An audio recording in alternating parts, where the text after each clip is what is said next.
Bonjour, moi c'est Marie Renoux, je suis référente d'occupation transitoire pour Entremise, un organisme qui fait de l'occupation transitoire, c'est-à-dire qui expérimente des usages dans un espace pour voir s'il fonctionne sur un projet permanent.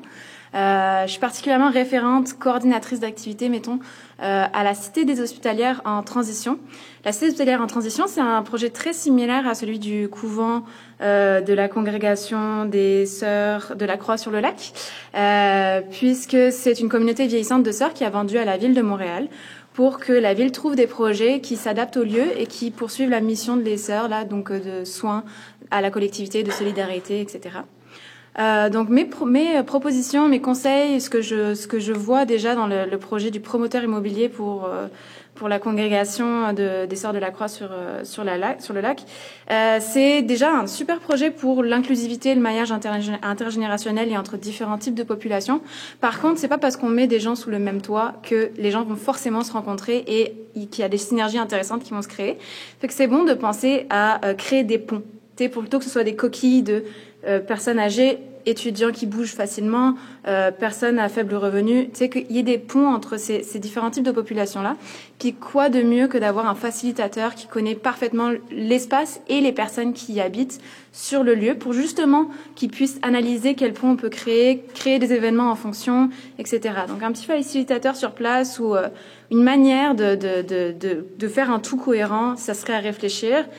Pareil, c'est très unifonctionnel, c'est beaucoup d'hébergement. Alors oui, je vois qu'il y a comme quelques bureaux pour des OSBL, des organismes communautaires, mais ça reste très limité. Donc pensez à peut-être envisager la notion de commercial pour financer peut-être une partie du projet et en gardant une partie du projet qui serait inclusive, qui serait ouverte à tous plutôt que des condos de luxe qui seraient accessibles juste par une élite sociale finalement.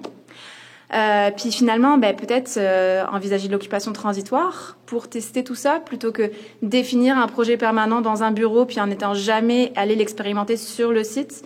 Donc, tu sais, voir si, comme pendant quelques mois, quelques années, ce beau bâtiment bicentenaire mériterait pas qu'on teste des usages, qu'on voit ce qui marche moins, ce qui marche plus, qu'on laisse libre cours aux idées qui peuvent émerger en fait quand on expérimente dans un milieu aussi, parce qu'on peut pas toujours tout prévoir d'avance. Puis c'est beaucoup plus participatif et inclusif avec les citoyens quand justement on leur laisse proposer des idées pendant le projet puis qu'on s'adapte. Fait qu'avoir une démarche plutôt flexible, ça pourrait être intéressant. Puis ça permet aussi de faire des projets qui sont vraiment sur mesure pour l'espace, qui permettent de ne pas complètement démolir l'espace à l'intérieur, ce qui arrive souvent avec des grands ensembles patrimoniaux. C'est qu'on conserve l'extérieur, on enlève tout à l'intérieur pour adapter ça aux normes puis au projet.